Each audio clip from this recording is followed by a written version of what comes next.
ensuring that our marketing team and fundraising team work together for advancement of our nonprofit organization. Hi, I'm Bill Stanczykiewicz. This is the first day from the fundraising school, and I'm joined today by Josh Hirsch. Josh is the social marketing content manager for Susan G. Komen, and he is in high demand as a speaker across the United States on this topic of marketing and fundraising working together. In fact, I first experienced Josh's expertise at the AFP International Conference in the year 2022. And Josh, thanks so much for being with us on the podcast for the Fundraising School. My pleasure. I'm excited to join you today, Bill. So your background, just to help set the stage here, started in marketing, but also now includes fundraising. Help our audience understand, please. Yeah, so I got my undergrad degree in advertising, knew I wanted to be in this world of communications, but this was before the days of social media. This was, before we started talking in third person on Facebook, and we've evolved a lot since I finished my master's degree in '05 of where we are now in the world of communications and fundraising. I came into the nonprofit world right out of grad school, and after a year and a half of working in a programmer's position, I went and interviewed for another programmer's position at a small nonprofit. And after that hour conversation, the executive director said, "You'd be good in fundraising." And I said, "Okay." And, went for it. And I'm happy to say, 17 plus years or so later, I've, thrived and have grown through the nonprofit sector in that world of wearing both hats of development and marketing, and absolutely love what I do every day. And you've seen this field grow and mature over the last couple of decades. Can you even fully describe how important the digital world is now to fundraising compared to, say, 10, 20 years ago? We couldn't survive today if it weren't for digital communications in the world of fundraising. Yes, direct mail is still king. We still at Komen raise, a buku bucks through that, but that's just one channel. You almost, this world of multi-channel is gone. It's almost omni-channel, and you almost need to be everywhere at all times. But in that same respect, you need to know how to speak the language of those channels. You need to know the proper use of those channels. You need to know how that integrates with your overall marketing plan. So it's not just like, oh, here's a shiny new toy of TikTok. We need to be on TikTok because it's the shiny new thing, and that's where all the 25-year-olds are. Well, if your audience isn't 25-year-olds, if that's not who you're trying to talk to, if that's not, part of your overall strategy, well, just because it's the shiny new toy doesn't mean that you need to be playing with it. And it's not just being on the social media channels, it's how we use those social media channels. And that continues to evolve, right? Especially after the worst of the pandemic here, it seems everybody's online, regardless of their generation. And we really need to be up to date on using these digital tools. Yeah, absolutely. I mean, even the last 2 years, because we'll talk about that time frame of the pandemic, so much has changed. Early on, we went from, especially Komen, where we have a 60 plus in-person race and walk series throughout the year. Well, obviously that couldn't happen during the pandemic. So we completely went to a virtual format, utilizing Facebook groups, much more so than we had previously, going away from the Facebook page or the Facebook event to try to create that inclusive community, because Facebook pages and Facebook groups are completely different worlds. One is almost a commercial where I'm talking at you, where groups are an inclusive conversation. And that's really what it has to be, especially when we were all living in the Brady Bunch world. We weren't getting out. We weren't seeing anyone. We needed a way to create community. And through Facebook groups, we were able to still maintain that level of fellowship and survivorship, which is so key to our Race and Walk series, while at the same time still raising significant dollars for breast cancer research. And to be aware of those techniques, we have our certificate in digital fundraising at the Fundraising School, 3 courses that lead up to that certificate. We also have other podcasts on specific techniques related to fundraising in the digital space. And of course, digital fundraising is incorporated into so many of our public courses and custom training. But the topic that we want to spend time on today is to ensure that the marketing team and the fundraising team work well together. And, Josh, what have you observed in this regard? Because I know you have a lot of passion. You don't always see those two teams working well together. What has led you to being passionate about this topic? What have you seen? Well, I think I'm, not unique in the sense that most people in the nonprofit sector, especially if you're in small shops, you're wearing multiple hats for multiple departments. You might be a department of one or a department of multiple because you are that one individual. So I knew early on how key marketing and development working together, because how can you, as the marketing side of the house, know what you're talking about, and how does that align with what your fundraising campaigns are? So I've been very fortunate throughout my career to really try to keep those two things, in mind together. Fast forward to today, I'm the social content marketing manager for Susan G. Komen. Nowhere in my title does it say fundraiser. Nowhere in my job description does it say fundraiser. But I know that the content that I'm sharing, that the community management that I'm monitoring has to stay in line with our priorities. Obviously, one of the main ones being raising dollars so we can eventually end breast cancer and I'm without a job. Not the end of the world if I don't have a job because there's no more breast cancer in the world. But going beyond that, our marketing team, and we have about 30 plus people or so on our team, really drives a lot of our fundraising in connection with our fundraising staff, because we're the ones on the front line that are sitting there sharing the messaging of our campaigns. We're the ones that are seeing what is on the ground that our constituents and our supporters and our donors are talking about, and relaying that to our communicator, so relaying that to our fund development staff, saying, listen, this is what we're hearing on the ground. These are the trends that we're seeing. How is our current campaign or future campaigns going to go in hand with that? As you were talking about before, how the evolution of communications and technology that we've seen, new trends will pop up in the world of fundraising.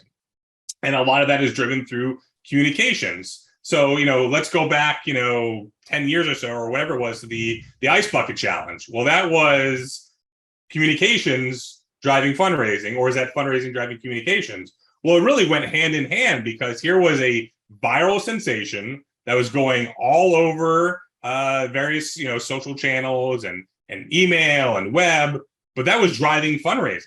So it was your communications driving fundraising, or was that fundraising driving communications? But having that congruent, you were able to have this huge campaign that we've now seen people to try to emulate over and over throughout the years. Nonprofits that are still earlier in this work regarding the use of all the digital spaces might be thinking, well, if I can just post, on the website and on the right social media channels, maybe make some requests, I'm in good shape. But Josh, I want to amplify a point that you stated just now about how you're on the front lines of the social media spaces for Susan G. Komen.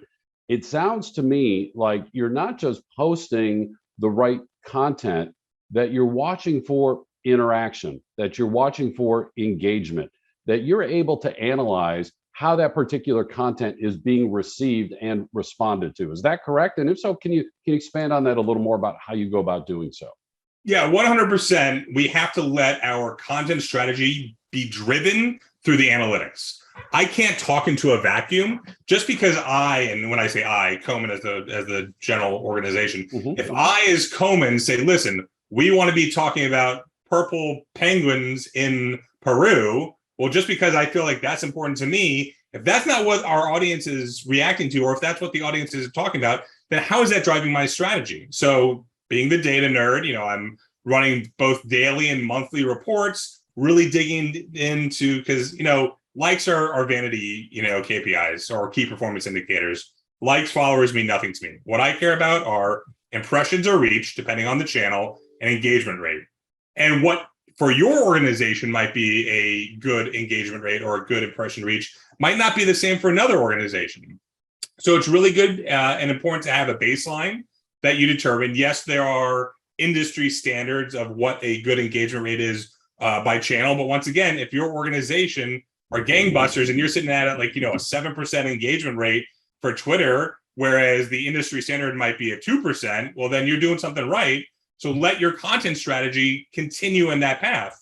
And the other hand, if you're sitting there talking about those purple penguins in Peru and you're getting, a nothing engagement rate, well, then you got to scrap that and go back to the drawing board.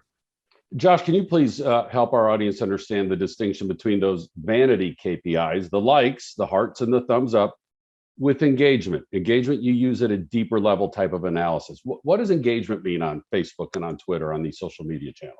Right. So comments and shares, those are like the main things that you're really looking for. Whatever the platform, share could be a retweet on Twitter.